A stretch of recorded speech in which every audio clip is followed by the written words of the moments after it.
하나님 말씀 보겠습니다. 창세기 2장 5절부터 17절까지 말씀을 우리 차근차근 교독하도록 할까요?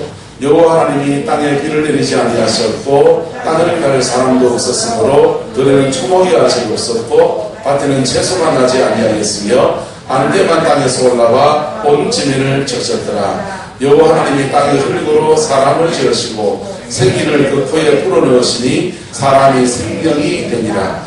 여호와 하나님이 동방의 에덴의 동산을 창설하시고 그 지은 사람을 거기 두시니라. 여호와 하나님이 그 땅에서 보기에 아름답고 먹기에 좋은 나무가 나게 하시니 동산 가운데는 생명나무와 선악을 알게 하는 나무도 있더라. 강이 에덴에서 흘러나와 동산을 적시고 거기서부터 갈라져 네 근원이 되었으니 첫째 이름은 비손이라.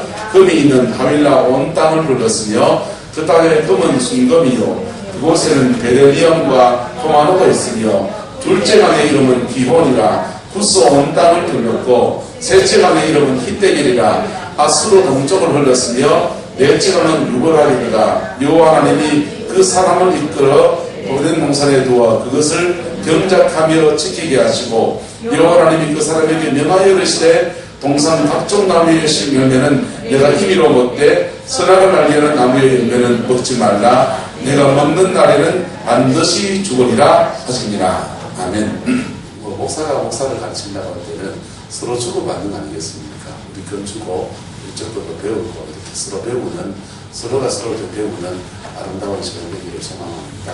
목회를 해나가면서 기름부음 사역에 들어와서 환상을 가졌어요.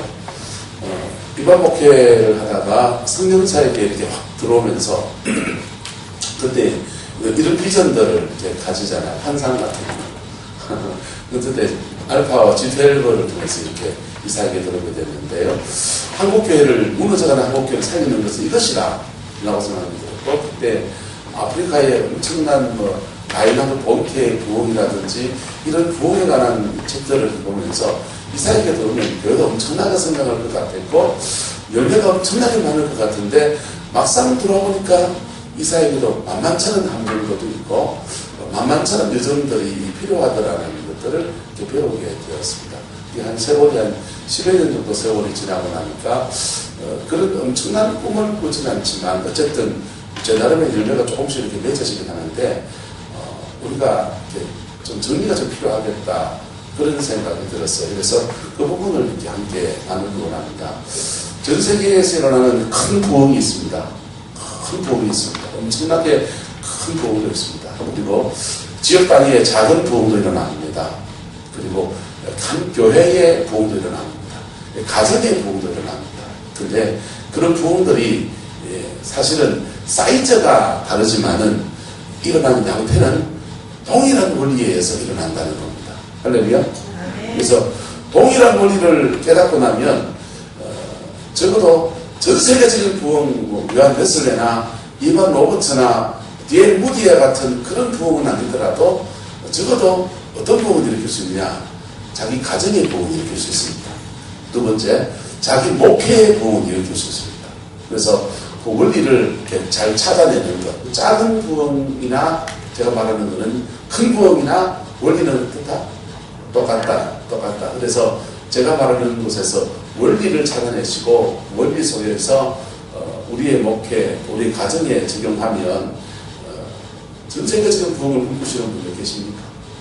적어도 여러분 가정과 교회에 대한 부흥들, 조금 더 큰 사이즈로 몰아가면 지역에 대한 부흥들에 대해서는 그림이 그려질 거다라는 마음이 들어서 이 강의를 함께 나누기 원합니다. 우리가 너무나 잘 알고 있는 말씀이고 수없이 설교를 했던 또 주석을 해봤던 그런 본문입니다. 이 에덴 동산에 우리의 부흥의 열쇠가 숨어있다고 저는 생각합니다. 왜냐하면 하나님이 죄를 짓기 전에 하나님과 사람이 함께 동력해서 가장 아름다운 틀을 이루는 것이 바로 에덴이기 때문에 그래서 우리가 사역의 원형을 어디로 찾아가면 되겠냐? 에덴에서 찾아가면 되겠다라고 생각을 합니다. 에덴 동산에 보면은 이게 성령이 네 가지 모습으로 등장을 합니다. 상징으로 등장하죠. 상징으로 등장하는데 네 가지입니다. 첫 번째는요, 하늘에서 내려지는 비. 두 번째는요, 비가 땅에 적시면 그 땅을 통해서 흘러가지 않습니까? 땅을 적시는 4개의 강, 그 다음에 사람 안에 흙으로 만드시고 생기를 불어넣으신 생기. 네 번째는요, 땅에서 피어오르는 뭐요? 안개. 여기에 다 신구약 성경을 통틀어 보면은 성령에 대한 다양한 상징성으로 이렇게 나타나는 것을 볼 수 있습니다. 그런데 이 4가지 성령의 역사가 어떻게 그 사람과 함께 이 에덴을 형성해 가고 확장해 가는가, 이런 부분입니다. 이제는 두 번째 문제입니다. 인간과 동역하시는 성령입니다. 5절 보시면요, 여호와 하나님이 땅에 뭘 내리지 아니하셨고 비를 내리지 아니하셨다. 하늘에서 비가 와야 그 땅으로 흘러가게 될 텐데 이 하늘에서 비가 오지 않는다는 거예요. 왜? 뭐 때문에요? 땅을 갈 사람이 없었다라고 하는 것입니다. 하나님은 이 땅에 비를 내리지 아니하셨는데 누가 없으면 비를 내지 않느냐? 경작할 사람이 없으면 비를 내리지 않습니다. 그런데 경작할 사람이 만들어지면, 세워지면 하나님은 이 땅에 은혜의 소낙비를 부으시기 시작합니다. 할렐루야. 그리고 경작할 사람과 함께 이 비가, 하늘에서 쏟아진 비는 땅으로 흘러가잖아요. 흘러가는 강물과 함께 사람이 정복하고 다스리고 하는 역사가 일어나게 되어지는 것입니다. 할렐루야. 그래서 이 에덴 동산이 만들어지고 에덴 동산이 온전하게 되어지기 전에 먼저 필요한 것이 뭐냐 하면 경작할 사람이에요. 뭐라고요? 경작할 사람. 작은 부흥이든지 큰 부흥이든지 경작할 사람이 만들어지지, 세워져 있지 않으면 하나님은 거기에 은혜의 소낙비를 부어주지 않습니다. 경작할 사람이 없어도 성령은 역사해요. 그게 안개와 같은 것입니다. 켈빈주의 신학에서는 이런 것을 이제 일반론적이라고 그러잖아요. 예수를 믿지 않는데도 하나님이 이 시대와 역사 속에서 계속 운행하고 계시는 것을 일반론적이라고 그러고, 판넨베르그라고 신학자는 이것을 역사계시라고 부르합니다. 역사 속을 보면은 안 믿는 사람이나 믿는 사람이나 하나님 역사 속에 개입하신 것이 보인다는 거예요. 그런데 이스라엘은 선지자들이 해석자가 있어서 해석을 해주니까 하나님 역사에 개입하신 걸 알게 되는 거고, 안 믿는 사람들은 역사에 하나님이 개입하신 것을 그들이 모르고 그냥 지나가 버린다. 무슨 말이 됩니까? 켈빈은 이것을 일반론적이라 했어요. 안 믿는 세계나 믿는 세계나 하나님이 보편적인 성령의 역사를 주시는데 구원받는 성령의 역사를 준 것이 없다. 구원받는 성령의 역사는 누구한테요? 누구를 통해서? 예수 그리스도를 통해서 주시는 것이다. 자, 그런데 이 안개만 경작할 사람, 하나님이 정말 이 땅을 경작할 사람을 만드시기 전에는 안개만 이 땅에 이렇게 적시고 있어서 그나마 그것 때문에 이끼 같은 거나 풀 같은 거나 이렇게 자랄 수 있는 그런 토대가 되고, 그런데 은혜의 소낙비가 쏟아지기 시작하면, 은혜의 소낙비가 쏟아지기 시작하면 에덴 동산 땅 사면으로 그냥 땅 사면으로 강이가 흘러가면서 유보라데나 히데겔이나 이런 강들이 확 흘러가게 되는 거예요. 할렐루야. 그래서 우리가 꿈꾸는 건 뭡니까? 은혜의 소낙비가 오는 거잖아요. 여러분 가정과 교회와 여러분 삶의 자리 모두마다 은혜의 소낙비가 쏟아지게 되기를 예수님의 이름으로 축복합니다. 그런데 이 은혜의 소낙비가 와야 되는데 그 은혜의 소낙비가 오는 원리가 철저하게 경작할 사람이라는 것에 잡혀있다. 경작할 사람. 그래서 이 경작할 사람이 어떻게 만들어지느냐 보세요. 오전에는 큰 원리를 설명을 하고 이거 5까지 이어서 해도 되죠, 그죠? 네. 5까지 이어서 쭉 해나갈 겁니다. 4페이지로 되어 있기 때문에 차근차근 겹치면서 할 겁니다. 에덴 동산에서 위에서 내리는 비, 하나님의 성령은 위에서 내려오잖아요. 에덴 동산은 비가 내려와요. 예수님에게 세례요한이가 세례를 받으시고 성령이 임하실 때는 뭐가 내려옵니까? 비둘기 내려옵니다. 사도행전 2장에서는요, 예루살렘 교회가 120명의 성도들이 사도들이 열심히 기도했더니 똑같은 성령이 내려오는데 뭐가 내려옵니까? 불 내려옵니다. 내려오는 건 똑같죠? 내려오는 건 똑같은데 에덴 동산에 뭐가 내려오고? 비가 내려오고, 예수님에게는요 비둘기가 내려오고, 사도행전에서는요 불이 내려오고. 여러분, 성령이 불입니까? 성령이 빕니까? 성령이 비둘기입니까? 성령은 비둘기도 아니고, 성령은 불도 아니고, 성령은 물도 아닌 것입니다. 그 성령이 우리가 어떤 상태냐에 따라서 다른 모습으로 임하시는 거예요. 할렐루야. 그래서 예수님은 완전하신 분이시잖아요. 그러니까 그분에게는 그분의 성품에 맞게 성령이 어떻게 옵니까? 비둘기 같은 성령이 오시는 거예요. 에덴 동산에서는요, 죄가 있습니까? 없습니까? 죄가 없으니까 은혜의 한비가 쏟아지는 거예요. 비가 오는 겁니다.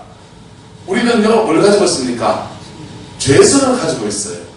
그래서 성전의 제단의 불처럼 죄성을 태우는 강력한 불로 성령이 임하시는 겁니다.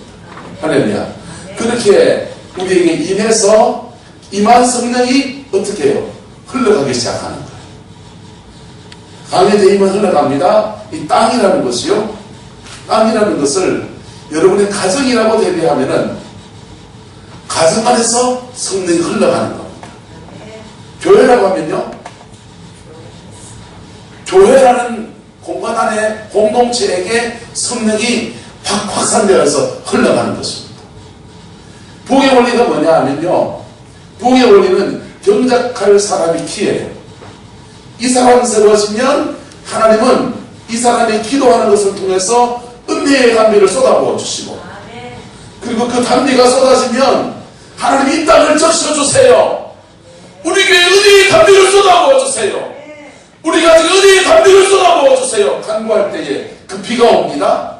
그 비가 오면요, 땅은 부드러워지고, 마음은 기경되어지고, 그리고 심령은 열려지고, 그러면 이 강이 이제 땅에 적셔지는 거예요. 이 강과 함께, 흐르는 강과 함께 우리는 뭐 해야 되냐? 따라합시다. 정복하고, 다스리고, 그 다음 지키고. 이 세 가지 활동을 해야. 누구와 함께? 성령과 함께. 할렐루야. 어떤 사람들은 열심히 기도합니다. 열심히 기도했더니 은혜의 단비가 쏟아집니다. 쏟아지는데 그 물과 함께 정복의 여정을 걸어가지 않습니다.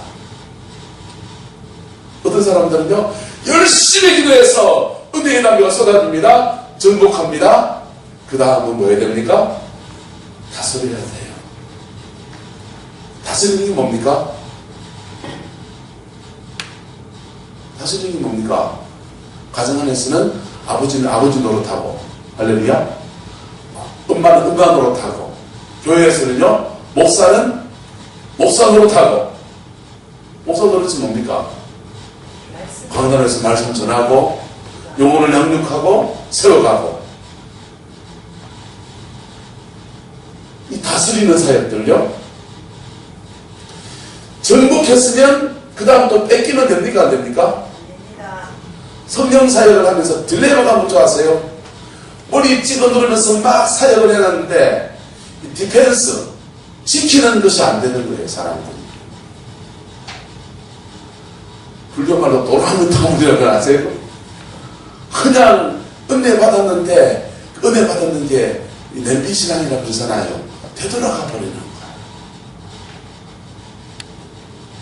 정복하고, 다스리고, 뭐하고? 지키고.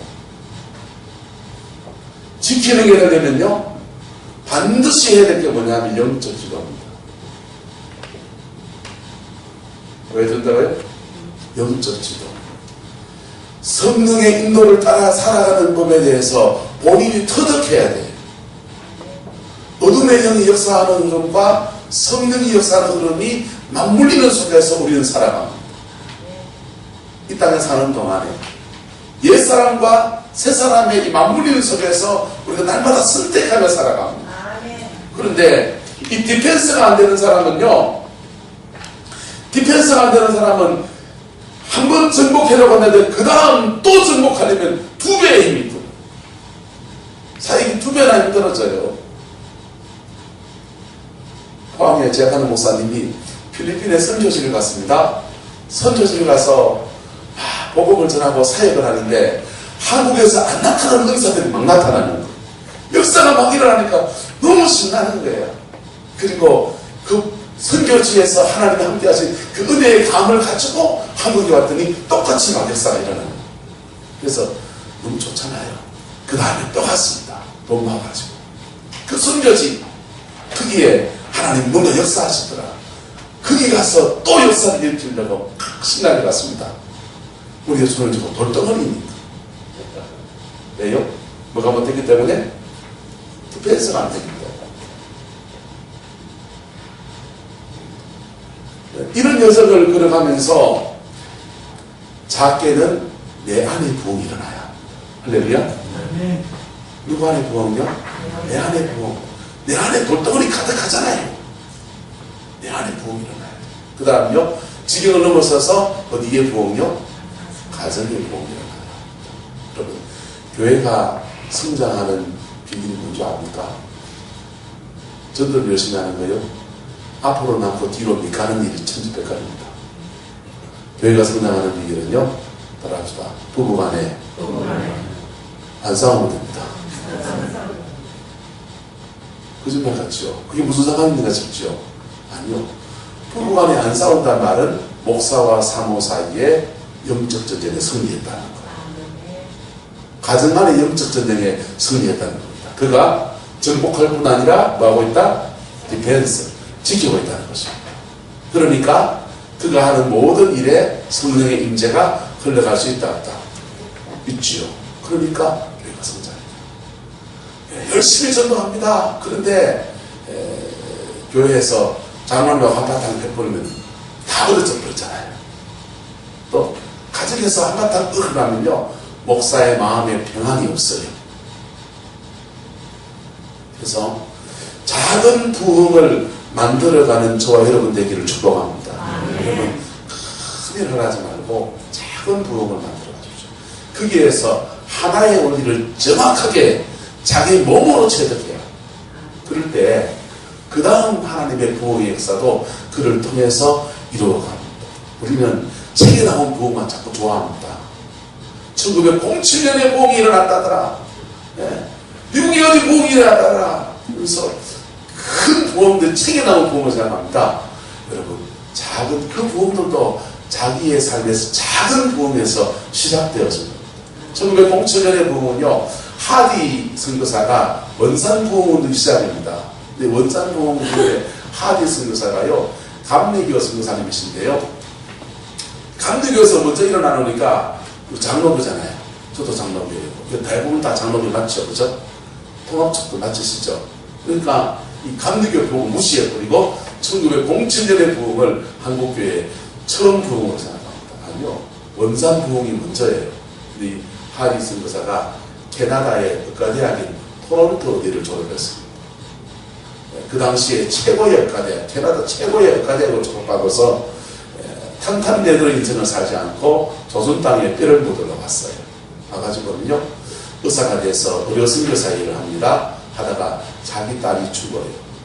자기 딸이 죽고 마음이 너무 아프고, 그리고 영혼에 대한 가치가 이렇게 새록 그래야 되니까 의료 선교사의 일을 내려놓고 목회자 선교사가 돼서 강원도 저쪽으로 가서 목회를 합니다. 목회를 할 때 그 목회가 그냥 최선을 다해서 그냥 목회를 하는데도 목회가 안 되는 거예요. 목회가 너무 안 돼가지고 절망 가운데 있다가 내려놓고 이렇게 올라왔는데, 원산에서 중국에 무슨 난 때문에 중국 성사들이 한국으로, 조선으로 피난 왔다가 그분들이 이제 하디 선교사를 불러서 집회를 해달라, 부탁을 합니다. 설교해달라. 설교하는데 설교 홍보 준비를 이렇게 합니다. 똑똑한 사람이니까 설교 홍보 대책 아주 정선해서 잘 준비했습니다. 근데 그 전날 하나님이 그걸 만지시기 시작합니다. 그 원고부 들고 하나님 이 원고에 성령의 은혜를 실어 주십시오. 이렇게 기도하는데 하나님이 그 사람을 만져요.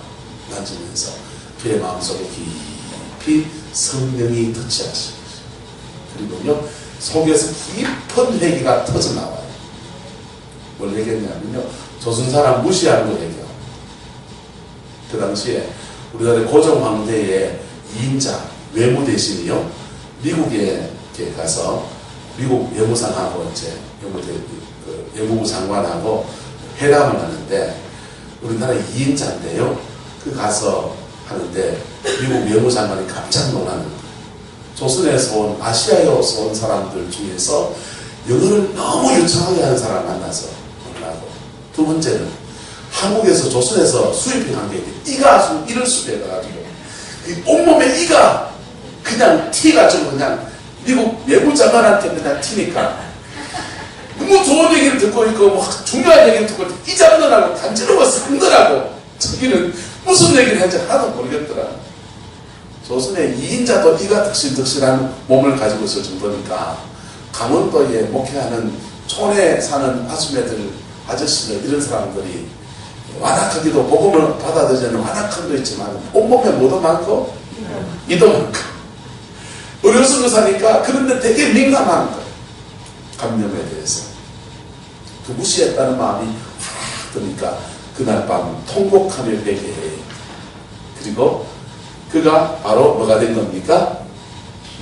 부흥의 키맨이 된 겁니다. 뭐가 됐다고요? 부흥의 키맨이 됐어요. 그랬더니 하나님이 이 땅 원산 땅에다가 원산 감리교회에 은혜의 소각비에 그날 쏟아져버려요. 할렐루야. 은혜의 소각비가 쏟아져서 원산 지역에 진정한 복음의 역사가 확 펼쳐지니까 이 흐름들을 평양에서 이어받아서 장대현 교회, 널다리 걸교회에서 다시 한 번 더 그 모임을 이어갈 때에 우리가 알고 있는 길선조 장로를 회개하고 확 퍼져나가는 부흥이, 한국의 부흥이 일어나게 된 거예요. 할렐루야. 귀는 뭡니까? 이 사람이에요. 근데요, 창세기에서 보면은 에덴 동산에서 2페이지 넘어가서 먼저 한번 나눠봅시다. 부흥의 키맨. 부흥의 키맨이 되는데요. 아담과 하와는요, 흙으로 만드시고 생기를 끝! 한 방에 끝납니다. 예수님은요, 말구유에 태어나시고 30년 사생애를 보내시고 공생애를 시작될 때에 세례요한에게 세례를 받으시고 성령이 임하시고 그 성령이 임하신 성령이 광야로 예수를 끌어내시니까 40일 동안 광야에서 시험받으면서 금식하며 기도했더니 그 다음 뭐가 된 겁니까? 부흥의 키맨이 됐어요. 네. 아담은 흙으로 만드시고 생기를 푸 하루에 끝났고 예수님은요 네. 사생애 빼고 나면 공생애 40일에 끝나는 40일에 끝나는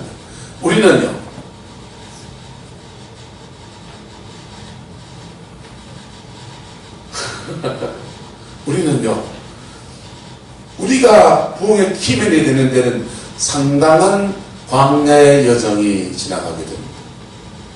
누가복음 4장에 보면요 예수께서 성령의 충만함을 입어 요단에서 돌아오사 광야에서 40일 동안 성령에 뭐하여 이끌리시며 그 다음요 4장 14절에서는요 예수께서 성령의 무엇으로? 능력으로 성령이 세례요한에게 안수를 받을 때 겸손하게 인간 요한에게 안수받는 그 겸손함 위에 성령이 비둘기같이 훅 임하셔서 충만함을 입게 되고 그 다음 그 성령의 인도함을 따라서 40일 동안 광야에 가서 창조주이신데 피조물인 사단에게 3가지 시험받고 금식하며 그렇게 기도했더니 성령과 한 덩어리가 돼가지고 한 몸이 돼가지고 그가 내 안에 내가 그 안에 계신 그런 신앙의 여정이 돼서 그 다음에 성령의 능력으로 가버나움 회당에 나타나서 복음을 전하기 시작합니다. 그게 예수님의 공생애의 시작입니다. 근데 우리가 이 부흥의 키맨이 되는 여정이 어떻게 되느냐 보세요. 사람마다 세 가지 패턴들을 모아놨어요. 이 세 가지 패턴 안에 여러분이 아마 들어가리라고 생각하는데 다른 것들 한번 조합해서 한번 보면 될 겁니다. 첫 번째는요, 기름 부음을 받습니다. 성령의 기름 부음, 다른 사람의 영적 지도를 통해서 부흥의 키맨이 된 사람들입니다.